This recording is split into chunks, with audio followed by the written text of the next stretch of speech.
My brothers and my sisters, lean in close. Let me tell you something. Success is not an event, it is a lifestyle. It is not a single door you walk through, it is a hallway of decisions, a staircase of habits, and a foundation of faith. Success doesn't arrive on your doorstep like a package overnight. It doesn't show up with balloons and confetti, and it certainly doesn't come because you simply wished for it. It's not a single moment on a stage, a bank account figure, or a title behind your name. Success, my friend, is a result of the unseen things you do when no one is watching. It is birthed in the mundane, in the quiet, in the disciplined. It's not an event, it's a daily decision. You see, too many people are chasing moments when they should be cultivating mindsets. They want breakthrough without process. They want victory without training. They want the crown without the cross. But successful people, those who rise, those who last, those who live in purpose, they understand that success is not a place you arrive at. It's a process you repeat every single day. There is no elevator to excellence. You take the stairs and you take them one habit, one attitude, one act of faith at a time. When the world sees a champion, they celebrate the result. But what they don't see is the routine behind the result. They don't see the early mornings, the late nights, the sacrifices, the silence, the self-control, the days they showed up even when they didn't feel like it. Successful people understand that how you live your days is how you live your life, and if you want a life of significance, you must win your days with discipline. Discipline is the price you pay for destiny. And hear me not just once, but over and over and over again. You don't get fit by going to the gym once. You don't become wise by reading one book. You don't become wealthy by saving one check. You become successful by doing the right things consistently. The small things, the boring things, the hard things. Success is not microwaved, it is marinated. And this is where many people miss it. They think greatness is dramatic, loud, and public. But God does his best work in private. In your routine, in your schedule, in your consistency. That's where the transformation takes place. Not on the stage, but in the shadows. Not in applause, but in accountability. Not when you feel strong, but when you stay committed even when you feel weak. Every day is a seed, and what you plant today will grow tomorrow. Successful people understand this law. They don't wait for motivation, they rely on structure. They don't hope for success, they build systems that lead to it.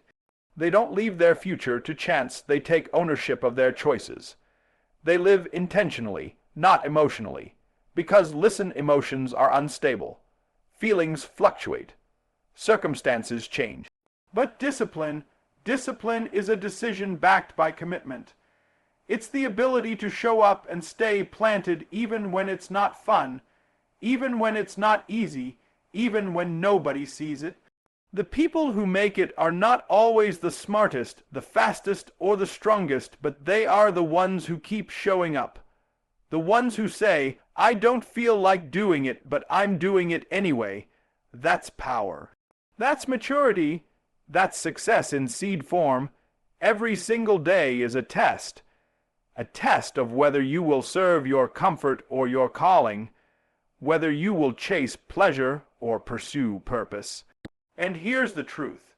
You don't find success by making one big leap, you find it by taking 1,000 small steps in the same direction. Step after step after step, until what was once hard becomes normal, until what was once a dream becomes your reality. Don't you dare think that the results you see in others came from magic. They came from management, from managing time, managing thoughts, managing emotions, managing energy. You can pray all day long, but if you don't pair that prayer with action, with structure, with daily choices that align with your goals, then you're not preparing for success. You're just fantasizing about it. God blesses the work of your hands, but your hands have to be moving.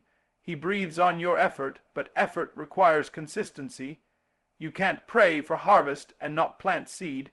You can't ask for overflow and live in overflow of excuses. You've got to get up and live your faith with discipline. That's what separates the talkers from the transformers. So I challenge you, look at your habits, look at your schedule, look at your structure. Are you living each day with the kind of discipline that matches the destiny you say you want? Because success isn't waiting for you in a moment, it's hiding in your Monday. It's sitting in your Tuesday. It's buried in your ordinary Wednesday routine. You don't need more opportunities, you need more order, more structure, more stewardship.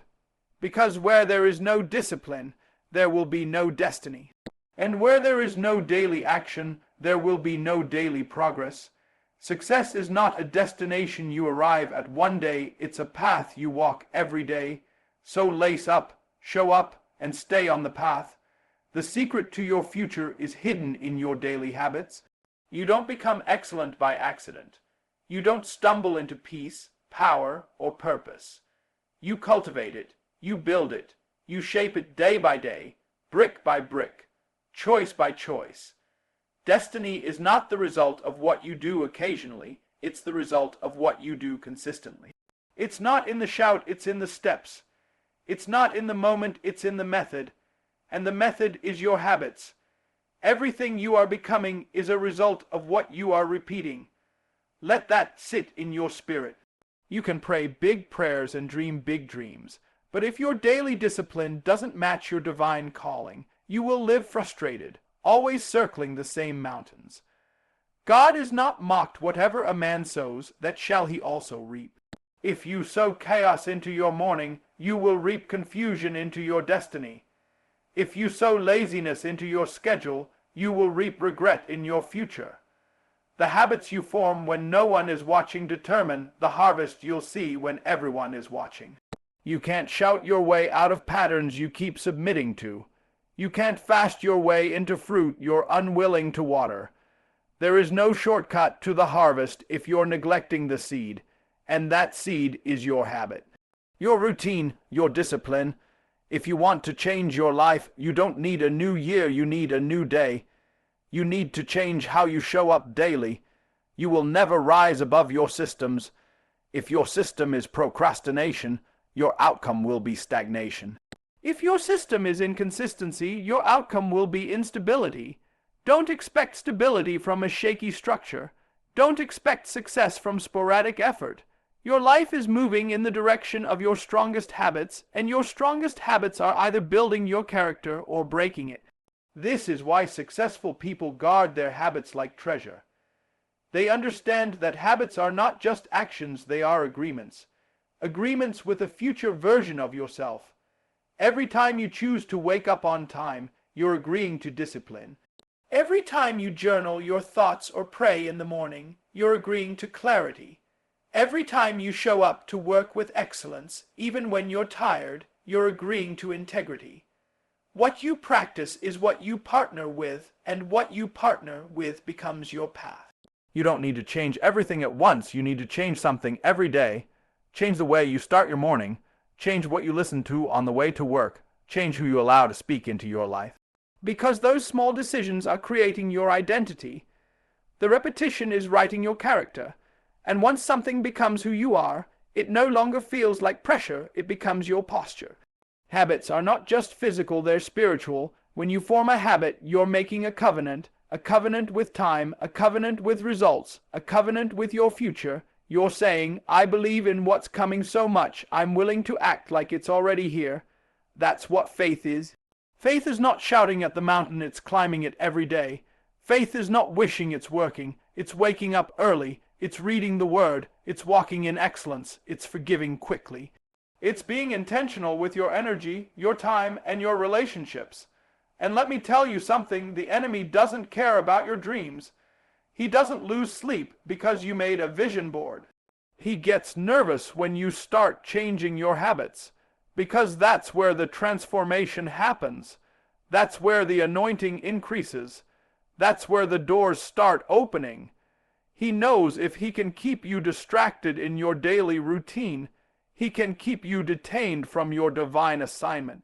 Some of you are praying for breakthrough, but God is waiting for a pattern. He's saying, show me you can be faithful with the schedule before I give you the stage. Show me you can manage a little before I release a lot.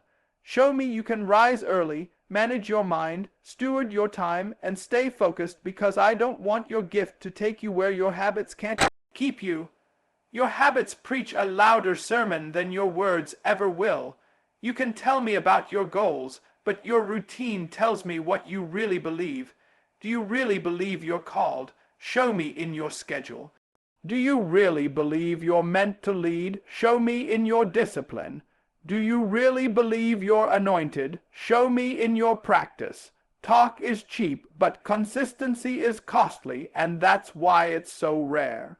If you want a different result, you need a different rhythm. What you repeat becomes who you are, and who you are becoming matters more than what you are producing. Because production without personal growth is a setup for burnout. But when your habits align with your values, and your values align with your vision, that's when momentum hits. That's when heaven partners with earth. That's when grace shows up to empower what discipline began.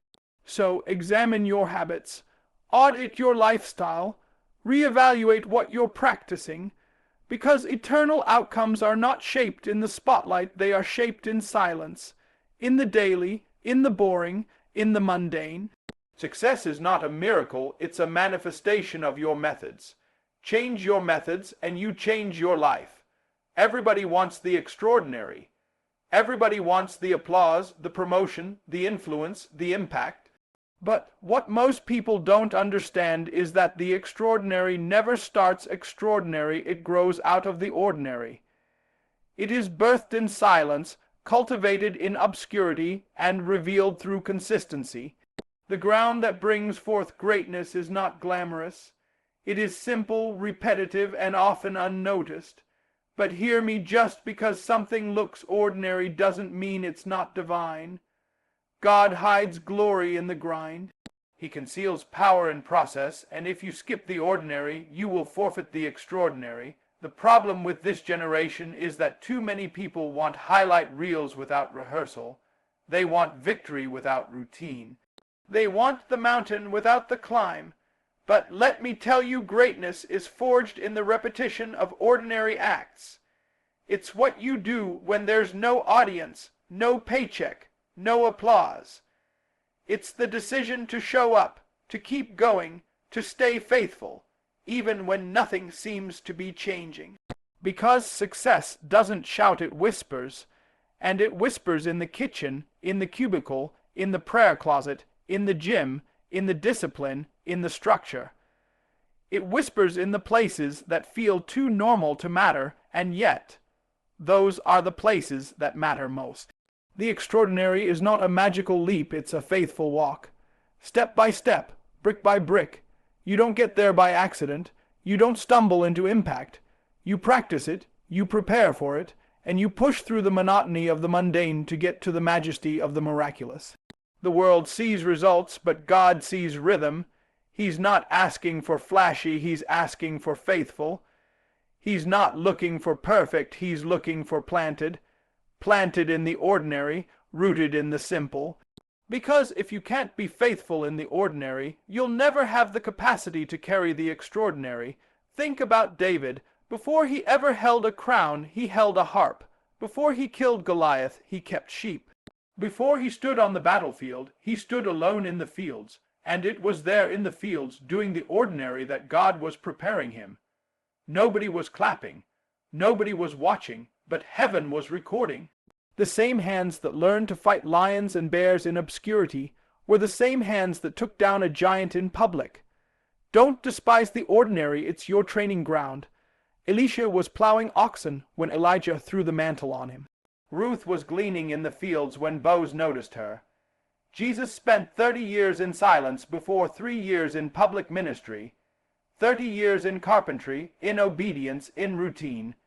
Don't overlook the value of daily diligence. The ordinary is sacred. It is the canvas on which God paints the masterpiece of your destiny.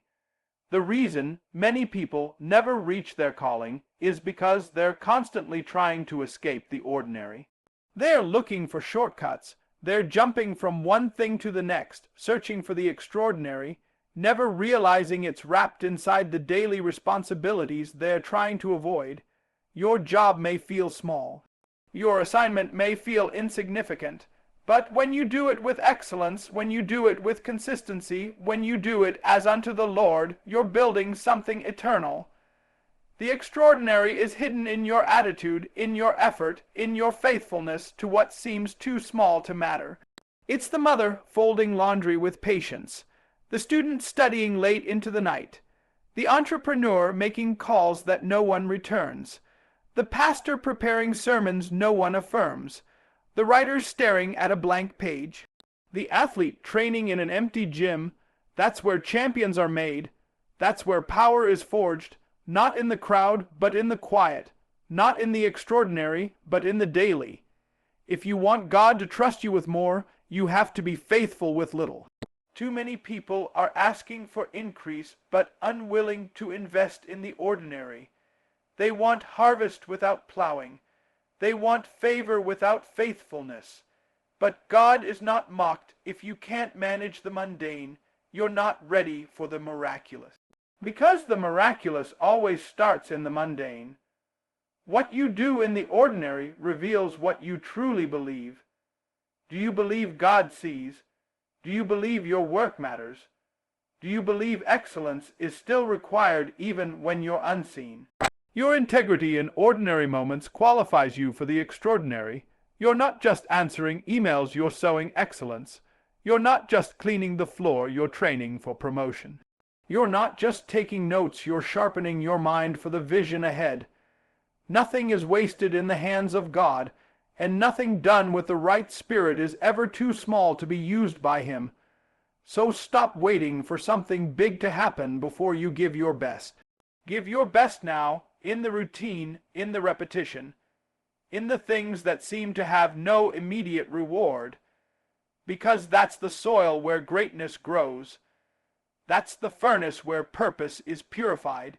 And when the moment of elevation comes, you won't be surprised because you've been preparing for it all along in the ordinary. The extraordinary is not out there somewhere, it's hiding in your today, in your habits, in your mindset, in your attitude, in your stewardship. That's where God meets you. That's where success is born. And that's where your future is being formed, right in the middle of what feels completely ordinary.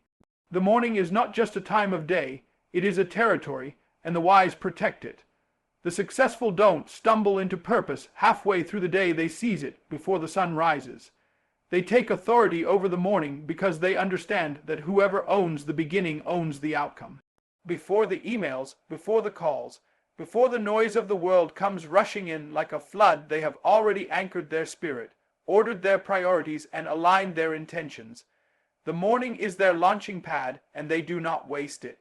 Too many people hit the ground running, reacting instead of ruling, surviving instead of structuring. They roll over, scroll, stress, and sprint. But successful people understand the sacredness of a still moment. They wake with intention, not out of obligation. They don't just get up, they rise.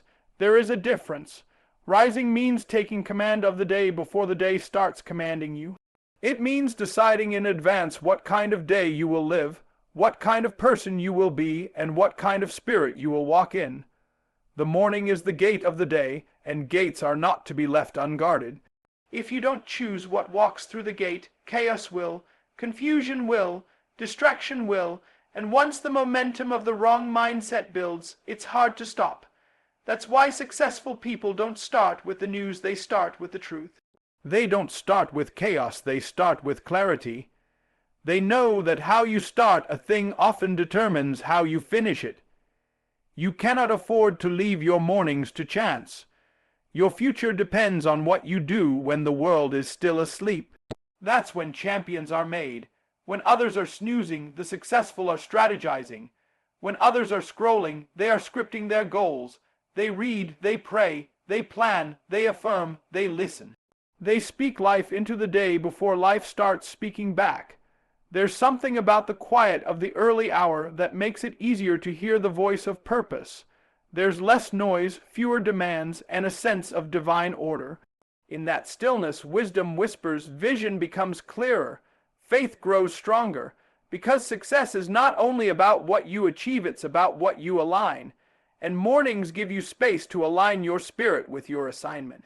The undisciplined mind wakes up reactive, but a trained mind wakes up proactive. It doesn't wait for problems to dictate its focus. It declares its focus before the problems arise. The successful do not give their first hour to the world, they give it to themselves. To their values, to their energy, to their God. They don't just hope for a good day, they host it, they build it, they carve it out in the first hour like a sculptor shaping a masterpiece. Even Jesus rose early to pray, to seek clarity, to reconnect with his Father. Not because he needed more sleep, but because he needed alignment. If the Son of God needed space in the morning for stillness and strategy, how much more do we? If you want heaven's favor, you must follow heaven's rhythm.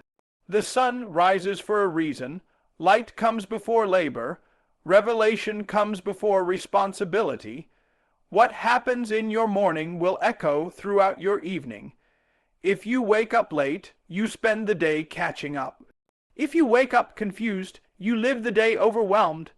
But when you wake up on purpose, with purpose, and for purpose, your day moves in the direction of power. The morning sets the tone sets the rhythm, and the rhythm builds momentum. You can't talk about mastering life if you haven't mastered your morning. That's the training ground. That's where you fight battles nobody sees, like laziness, doubt, inconsistency, and anxiety. That's where you win or lose before you even step out the door. What you do before 8 a.m. is often more important than what you do after, because those early hours aren't just about productivity, they are about positioning. They position your heart, your mind, and your habits. A person who masters their morning masters their life. They create margin before the chaos. They nurture peace before the pressure. They invest in growth before giving energy to the grind. They move in rhythm with eternity, while others are rushing in reaction to the temporary. It's not just about getting ahead on a to-do list, it's about getting ahead in your spirit, before the phone rings, before the meetings begin, before the pressure mounts. You've already prayed, you've already spoken victory, you've already set the intention. So nothing the world throws at you can pull you off track, because you didn't start on accident, you started in alignment. So don't take your mornings lightly. Don't roll through them as if they don't matter. Don't give that precious, powerful time to distraction and delay. Own it, command it, protect it. Because every extraordinary life is built on a series of ordinary mornings done with uncommon discipline. And when you learn to rule your mornings, you won't have to chase success. Success will begin to chase you. You cannot grow a powerful life with a polluted mind. You cannot expect harvest when you keep sowing weeds. Your mind is a garden, a sacred space of potential, imagination, and divine creativity, and like any garden, it must be cultivated, it must be protected, it must be fed with care and intention. But too many people treat their minds like garbage cans, not gardens. They dump in the gossip, they feast on negativity, they scroll through nonsense, they consume comparison, anxiety, and doubt, and then wonder why their life feels cluttered, confused, and off course. Let me tell you something: what you feed your mind will eventually feed your decisions, and your decisions will direct your destiny. Garbage in, garbage out, but wisdom in, breakthrough out, discipline in, elevation out. The mind is the control tower of your life. If you don't take control of what flies into your airspace, you'll crash under the weight of mental chaos. And that's why successful people are intentional gatekeepers of their mental garden. They don't just think about what they're thinking, they monitor what's being planted. They don't watch just anything. They don't listen to just anyone. They don't read just whatever shows up on the screen. They curate their intake like farmers selecting seed, because they understand you can't grow fruit if you keep planting poison. You can't expect peace if your thoughts are filled with noise. You can't expect vision if your mind is saturated with confusion. The Word of God says, "Be transformed by the renewing of your mind." Not by changing your clothes, not by switching jobs, not by moving cities, not even by changing your circle, but by renewing your mind. That's where transformation starts. That's where strongholds break. That's where the old identity dies and the new identity is born, not in your feelings, not in your paycheck, in your thought patterns. Successful people water their mind with truth every day. They speak life into their consciousness before the world has a chance to speak death. They read things that stretch them. They listen to messages that build them. They surround themselves with voices that sharpen them. They do not give their attention to every headline, every rumor, every mindless trend, because attention is currency, and they know you can't afford to spend it carelessly. You only have so much mental real estate, so they plant with precision. They feed their minds like farmers, not hoarders. You've got to stop tolerating mental junk food. Just because something is popular doesn't mean it's profitable for your purpose. Just because it's trending doesn't mean it's truth. You've got to sift everything through the filter of your future. If it doesn't align with where you're going, don't let it in, because the thoughts you feed today will become the actions you take tomorrow. And the actions you repeat will form the habits that shape your life. Your mind needs nourishment. It needs good mental protein, books that challenge you, voices that convict you, ideas that expand your capacity. You were not created to consume content, you were created to carry vision. You were not made to absorb noise, you were made to release wisdom. But you can't release what you haven't received, and you can't receive what you don't make room for. A cluttered mind is a blocked mind, and blocked minds can't build legacy. The enemy doesn't need to destroy your life, he just needs to distract your mind. If he can keep you mentally exhausted, emotionally confused, and spiritually numb, he can keep you stuck even with a calling on your life. That's why you have to take ownership of your thoughts. You've got to pull the weeds of insecurity. You've got to rip out the lies of limitation. You've got to plant truth in the soil of your soul and water it with repetition, with meditation, with declaration. This is not just about motivation, it's about mental mastery. You will never rise higher than your thinking. If your thoughts are low, your decisions will be low. If your beliefs are broken, your results will be too. But when you renew your mind, when you upgrade your beliefs, when you install a mindset of vision, gratitude, discipline, and growth, everything begins to shift. That's when doors open. That's when strategy flows. That's when boldness returns. That's when fear loses its grip and clarity takes its place. You've got to start feeding your mind what your future requires. Stop feeding it what your past preferred. The old you loved distraction, loved drama, loved the easy route. But the future you needs discipline, direction, and depth. The future you doesn't have time to scroll through foolishness. The future you doesn't have space for negativity. The future you is too anointed to entertain anxiety. So feed your mind accordingly. Don't treat your mind like a dump.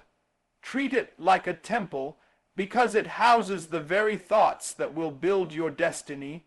Guard it, feed it, train it, teach it, stretch it, because every garden grows, but what it grows depends on what you plant. Now hear me, success is not a mystery, it's a method. It's not a miracle, it's a mindset. The difference between people who rise and people who remain isn't in what they're given, it's in what they do daily.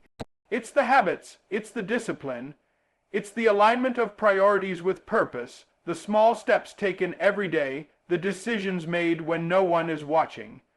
Successful people don't get lucky, they get intentional. They understand the value of preparation. They rise early, not just to chase time, but to command it. They don't wait on motivation, they live by principle. They don't treat the ordinary like it's beneath them, they use it as the soil for greatness. They plant seeds of thought, word, and action into the day, and then they water them with prayer, focus, strategy, and grit. They take their mornings seriously, they guard their minds fiercely, they steward their energy wisely, because they know the world does not hand out success freely. It honors those who are willing to do the hard, hidden, holy work daily. And my question to you is, are you willing? Are you willing to rise when it's easier to roll over? Are you willing to think differently when everyone else is thinking casually? Are you willing to feed your mind like a garden, not like a garbage can? Are you willing to show up to the ordinary with extraordinary consistency? Are you willing to be prepared before the opportunity comes knocking? Because the future doesn't belong to the random. It belongs to the ready. You've got to stop waiting for some magical moment and start making daily moves. Stop idolizing the destination and start honoring the process. Stop expecting change from the outside and start cultivating transformation from the inside. Every successful person you admire is simply someone who decided to take what others overlook: time, thoughts, tasks, routines, and turn them into tools of greatness. And if they can do it, so can you. You don't need to be the smartest. You don't need to come from privilege. You don't need to have it all figured out. You just need to start. You just need to decide. You just need to do the 9 things, not once in a while, but every single day. Because success is not an event you attend, it's a life you build. Brick by brick, habit by habit, choice by choice, morning by morning, thought by thought. So go live it, go walk it, go do it. Go become it, and remember this: you were never created to be average. You were built for impact. You were born for destiny. You were chosen to lead. And now is the time, not someday, not eventually, now is the time to do what successful people do every day.